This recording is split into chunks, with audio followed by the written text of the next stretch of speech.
વિદ્યાર્થી મિત્રો, તો આજે આપણે શીખીશું ધોરણ 11 પાઠ 6 સેક્રેટરીયલ પ્રેક્ટિસ, એમાં વિજ્ઞાપન પત્ર. અગાઉ જણાવ્યા મુજબ ખાનગી કંપની નોંધણીનું પ્રમાણપત્ર મળ્યા પછી તરત જ ધંધો શરૂ કરી શકે છે, પરંતુ જાહેર કંપનીએ ધંધો શરૂ કરવાનું પ્રમાણપત્ર મેળવવું જરૂરી છે. ધંધાનું ચાલક બળ મૂડી છે.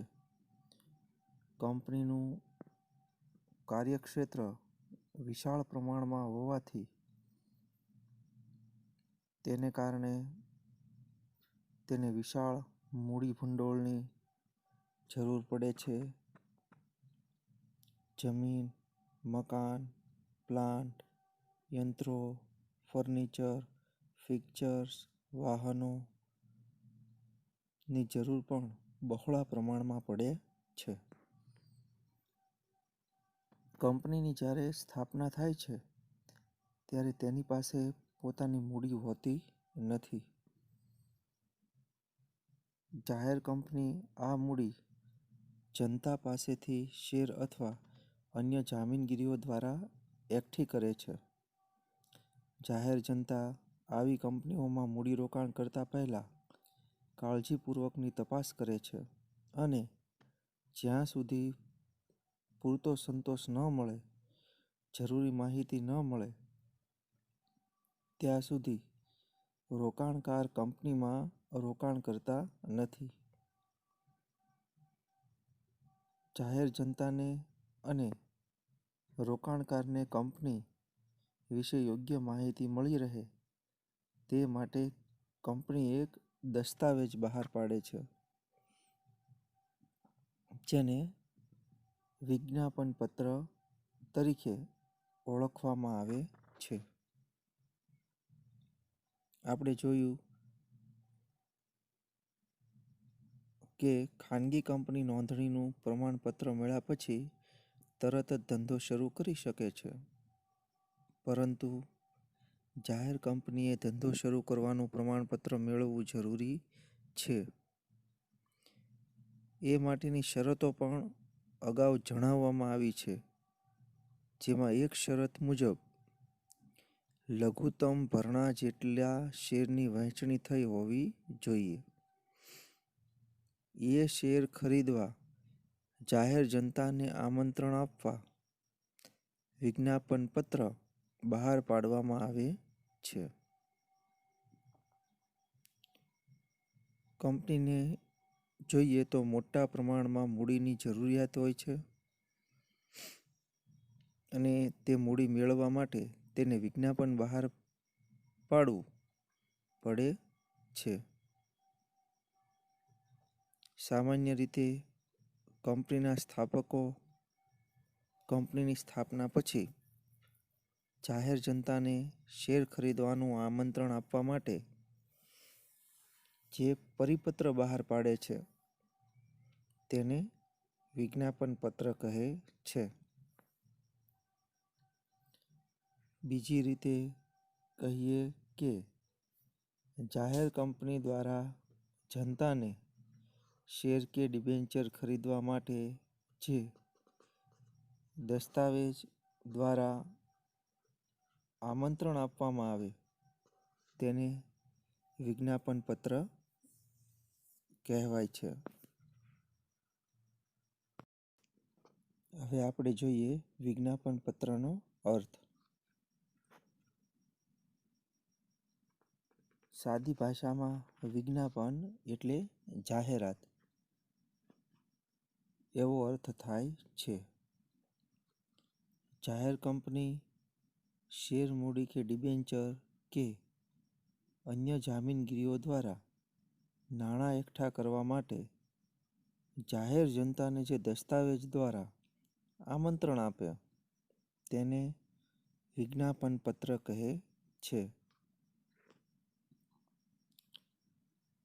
કંપની દ્વારા જાહેર જનતાને તેના શેર કે ડિબેન્ચર કે અન્ય જામીનગીરીઓ ખરીદવાની દરખાસ્ત કરવા અંગે આમંત્રણ આપતો કોઈ પણ દસ્તાવેજ કે જે વિજ્ઞાપન પત્ર તરીકે રજૂ થયો હોય કે બહાર પાડ્યો હોય, જેમાં નોટિસ, પરિપત્ર, જાહેરાત કે અન્ય પ્રકારના દસ્તાવેજોનો સમાવેશ થાય છે. કંપની ધારામાં આપેલ વ્યાખ્યા પ્રમાણે વિજ્ઞાપન પત્ર એટલે જાહેર પ્રજા પાસે ડિપોઝિટ મંગાવવા કે કંપનીના કોઈ શેર કે ડિબેન્ચર ભરવા કે ખરીદવા માટે જાહેર જનતા પાસેથી અરજીઓ મંગાવવા માટે બહાર પાડેલ નોટિસ, પરિપત્ર, જાહેર ખબર કે અન્ય દસ્તાવેજોને વિજ્ઞાપન પત્ર કહેવામાં આવે છે. આમ જાહેર જનતાને કંપનીના શેર કે ડિબેન્ચરની ખરીદી કરવા આકર્ષવા માટે કંપનીની સ્થાપના પછી કંપનીના સ્થાપકોએ બહાર પાડેલા આમંત્રણને વિજ્ઞાપન પત્ર કહેવામાં આવે છે. તેમાં રેડ હેરિંગ, પ્રોસ્પેક્ટસ અને સેલ્ફ પ્રોસ્પેક્ટનો સમાવેશ થાય છે. ઉપરની વિગતો પરથી વિજ્ઞાપન પત્રના નીચેના લક્ષણો તારવી શકાય છે. પહેલું, વિજ્ઞાપન પત્ર એ કંપનીએ બહાર પાડેલ જાહેર દસ્તાવેજ છે.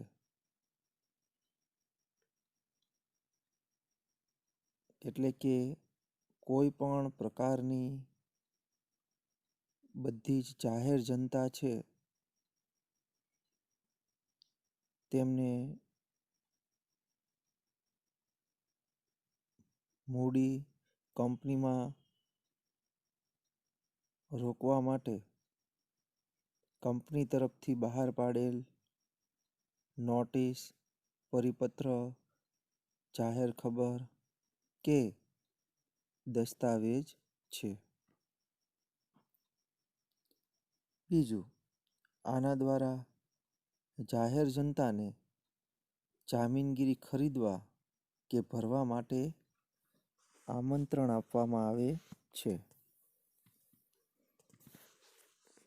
ત્રીજું, વિજ્ઞાપન પત્ર, નોટિસ, પરિપત્ર, જાહેર ખબર કે દસ્તાવેજ સ્વરૂપનું હોય છે.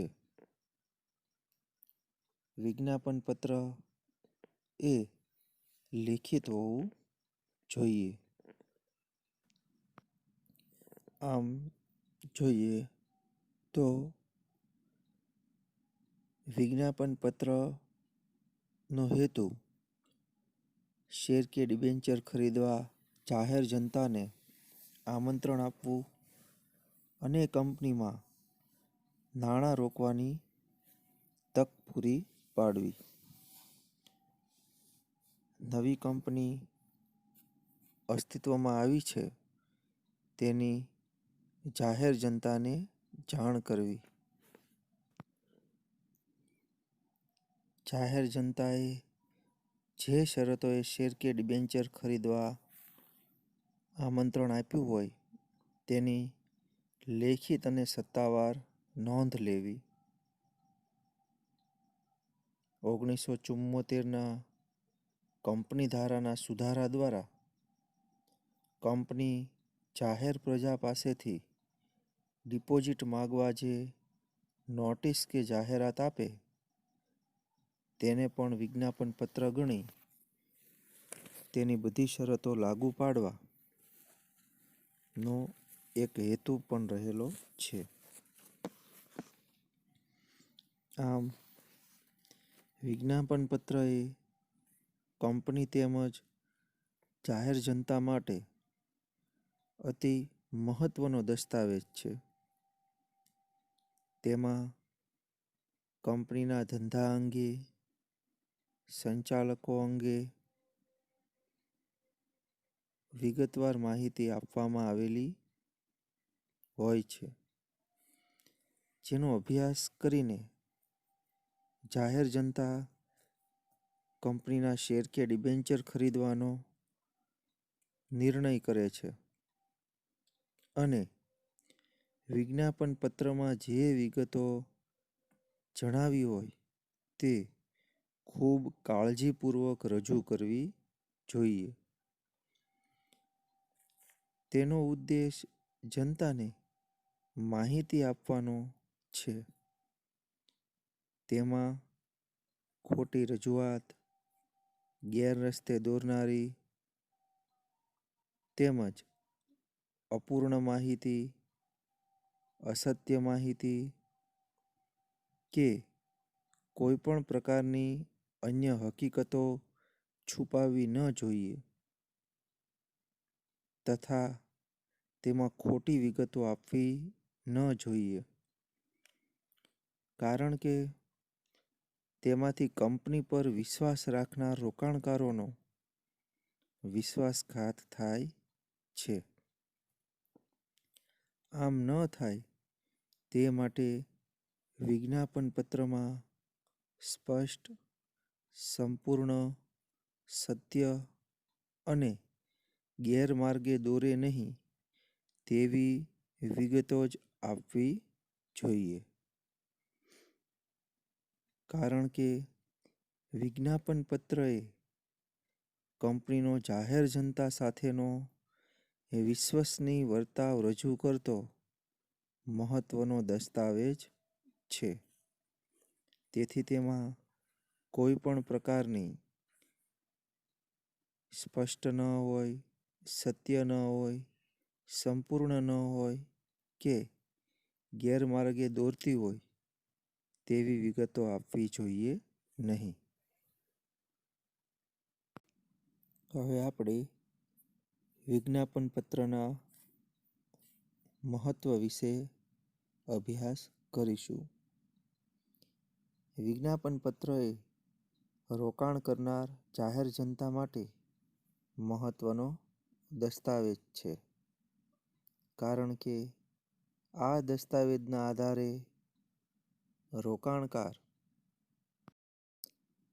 કંપનીમાં રોકાણ કરવાનો નિર્ણય લે છે. એટલા માટે વિજ્ઞાપન પત્રમાં દર્શાવેલ માહિતી સાચી અને વાસ્તવિક હોવી જોઈએ. વિજ્ઞાપન પત્ર એ કંપનીનો જાહેર જનતા સાથેનો વિશ્વસનીય વર્તાવ રજૂ કરતો મહત્વનો દસ્તાવેજ છે. વિજ્ઞાપન પત્રનું મહત્વ આપણે નીચેના મુદ્દાઓ દ્વારા સમજી શકીએ. વિજ્ઞાપન પત્રમાં કંપનીનું નામ, શેર મૂડીનો પ્રકાર, કંપનીનું કાર્યક્ષેત્ર, ભાવિ યોજનાઓ અંગે વિગતો આપવામાં આવે છે.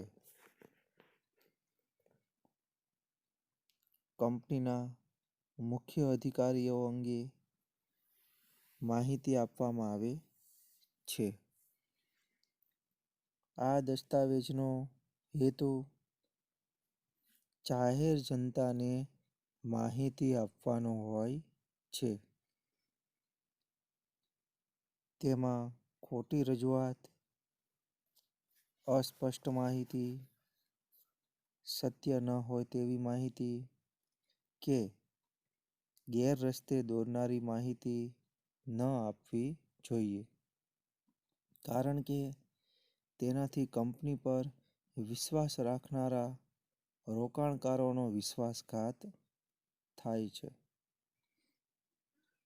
કંપની ધારામાં વિજ્ઞાનપત્રમાં ખોટા ગેરમાર્ગે દોરનારા નિવેદનો થતા રોકવા વિશિષ્ટ કાયદાઓની ઘડતર કરવામાં આવ્યું છે. આવી ખોટી ગેરરસ્તે દોરનારી રજૂઆત કે માહિતી આપનાર અધિકારીઓ જવાબદાર ઠરે છે. વિજ્ઞાપન પત્રમાં કંપનીમાં સાચી નાણાકીય પરિસ્થિતિની રજૂઆત રોકાણકારને વાસ્તવિકતાનો ખ્યાલ આપે છે. ભવિષ્ય અંગેનો એક ચિતાર રજૂ કરે છે અને વિજ્ઞાપન પત્ર દ્વારા કંપનીનું ભવિષ્યનું આલેખન કરીને રોકાણકાર એ કંપનીની અંદર રોકાણ કરે છે. કંપનીના પ્રોજેક્ટના સંભવિત જોખમો અંગે રજૂઆત કરવામાં આવે છે કે ભવિષ્યની અંદર આવા જોખમો સંભવિત રહેલા છે. પરિણામે રોકાણકાર યોગ્ય પ્રકારનો નિર્ણય લઈ શકે અને યોગ્ય રોકાણ કરી શકે.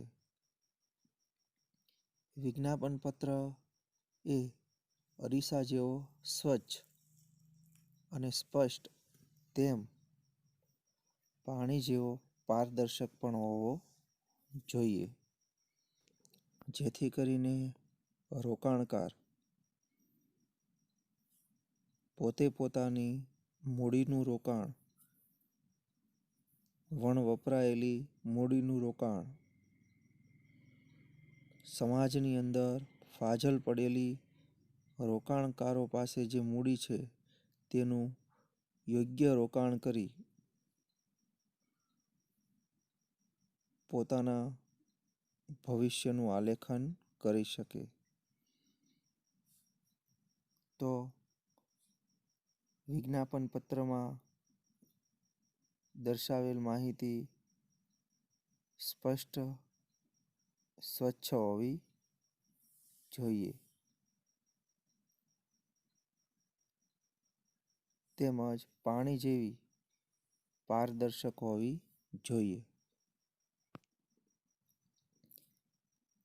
હવે પછીનો મુદ્દો છે વિજ્ઞાપન પત્રમાં સમાવવામાં આવતી વિગતો.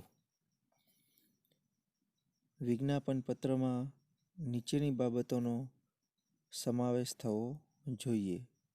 એમ કંપની ધારાના બીજા પરિશિષ્ટમાં જણાવવામાં આવ્યું છે. કંપનીનું નામ,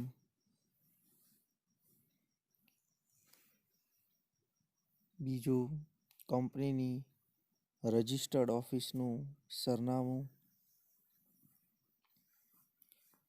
ત્રીજું કંપની સેક્રેટરી, મુખ્ય વિત્ત અધિકારી, ઓડિટર, કાનૂની સલાહકારો, બેંક, ટ્રસ્ટી, બાંહેધરી દલાલોના તથા અન્ય વ્યક્તિઓના નામ અને સરનામા, ભરણા ખુલવાની અને બંધ થવાની તારીખ, કે ભરણું ક્યારે જાહેર જનતા ભરી શકશે, કેટલી તારીખ સુધી ભરી શકશે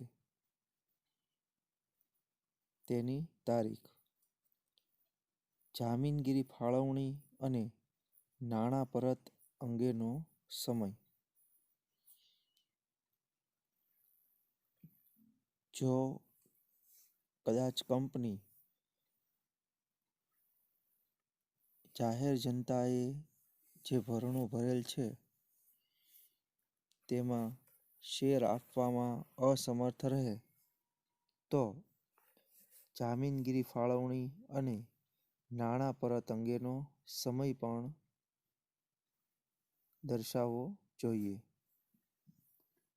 બેંકમાં અલગ ખાતું ખોલાવી ભરણામાં આવેલ તમામ નાણાં તેમજ ખાતામાં મૂકવામાં આવશે તે અંગે સંચાલક મંડળનું નિવેદન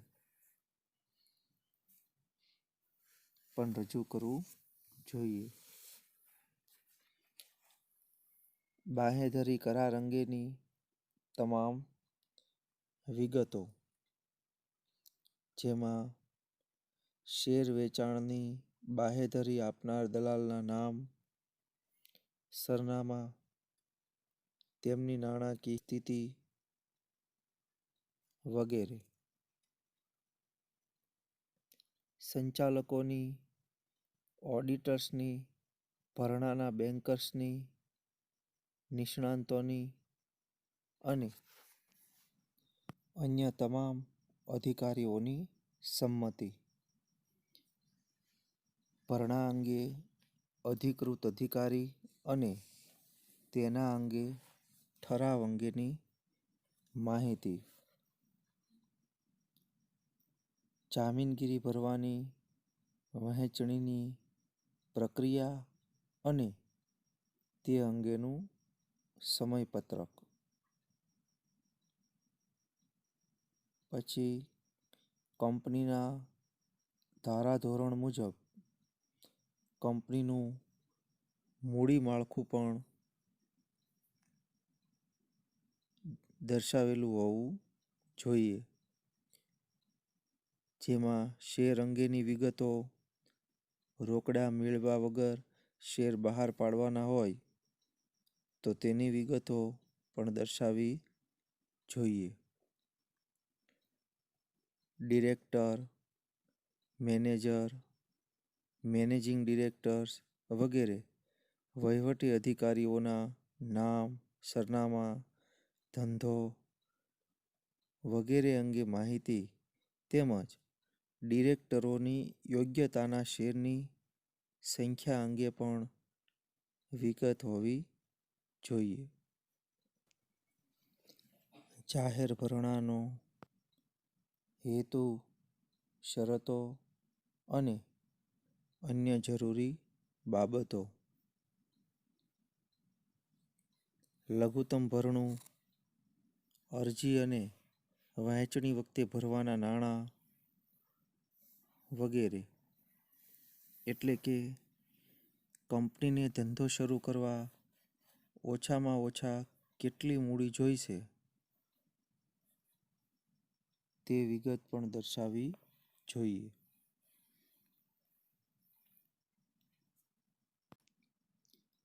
કંપનીનો મુખ્ય ઉદ્દેશ અને વર્તમાન ધંધો ક્યાં ચાલી રહ્યો છે તે સ્થળ, પ્રોજેક્ટ, અમલીકરણ અંગેનો કાર્યક્રમની વિગતો. પ્રોજેક્ટ અંગે સંચાલકોનો ખ્યાલ અને તેમાં રહેલા જોખમો. પ્રોજેક્ટ માટે રાહ જોવાનો સમય. પ્રોજેક્ટમાં થયેલી પ્રગતિ. પ્રોજેક્ટ પૂરો થવાનો સમય. વિજ્ઞાપન પત્ર પ્રગટ થવા અગાઉના 5 વર્ષ દરમિયાન કંપનીના સ્થાપક સામે કોઈ દાવો પડતર હોય, કોઈ કાનૂની કાર્યવાહી થયેલી હોય અથવા સરકારી વિભાગ દ્વારા સ્થાપક સામે કોઈ દાવો કરવામાં આવ્યો હોય કે કોઈ કાનૂની કાર્યવાહી કરવામાં આવેલ હોય તો તે અંગેની વિગતો જણાવવી પડે. પછી કંપનીની મિલકત વેચનારાઓના નામ, સરનામા અને ધંધો. શેરની યાદી ખુલ્લી મૂકવાનો સમય, જુદા જુદા પ્રકારના શેર હોલ્ડરોના અધિકારો, નિયંત્રણો અને જવાબદારીની વિગત. કંપની કેટલા સમય સુધી ધંધો કરે છે તેની વિગતો, અથવા કંપની ધંધો ખરીદવા માંગતી હોય તો તે ધંધો કેટલા સમયથી ચાલે છે. નફાનું મૂડીકરણ, મિલકતોની ફેર આંકણીમાં જણાયેલો વધારો વગેરે. કંપનીનું નફા નુકસાન ખાતું અને પાકું સરવૈયું તપાસી શકાય એવું સ્થળ. કંપનીના ધંધાના સંભવિત જોખમો. આમ કાયદા મુજબ સંપૂર્ણ વિગતો તેમાં આપવી જોઈએ. સાથે સાથે જાહેર પ્રજાને શેર ખરીદવાનો નિર્ણય કરવા માટે મહત્વની એવી કોઈ બાબત તેમાંથી બાકી રહેવી ન જોઈએ. જો તેમ થાય તો વિજ્ઞાપન પત્ર ગેરરસ્તે દોરનારું અને તે માટે કેદ અને દંડની સજા થઈ શકે છે. વિજ્ઞાપન પત્રની એક નકલ રજિસ્ટ્રારને મોકલવામાં આવે છે. તેના પર ડિરેક્ટરની સહી તેમજ વિજ્ઞાપન પત્ર પ્રગટ કર્યાની તારીખ હોવી જોઈએ. રજિસ્ટ્રારને તે મોકલી આપ્યા પછી 90 દિવસ બાદ બહાર પાડી શકાતું નથી.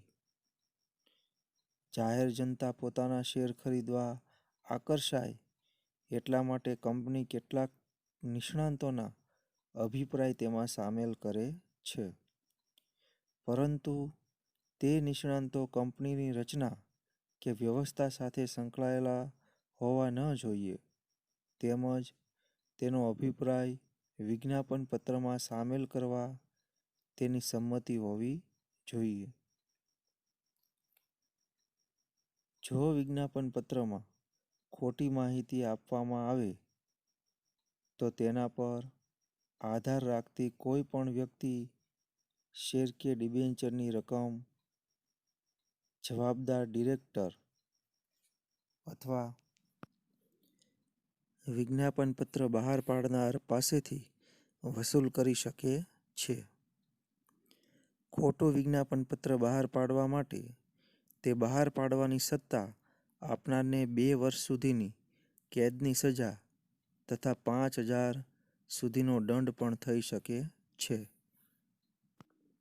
વિજ્ઞાપન પત્રમાં સમાવવામાં આવતી વિગતોમાં આપણે આગળ જોઈએ તો લઘુત્તમ ભરણા અંગેની વિગતો, પ્રીમિયમ તરીકે કોઈ રકમ ચૂકવવાની હોય તો તે અંગેની બાબતો, રોકડ સિવાય કોઈ શેર આપેલ હોય તો તે અંગેની વિગતો,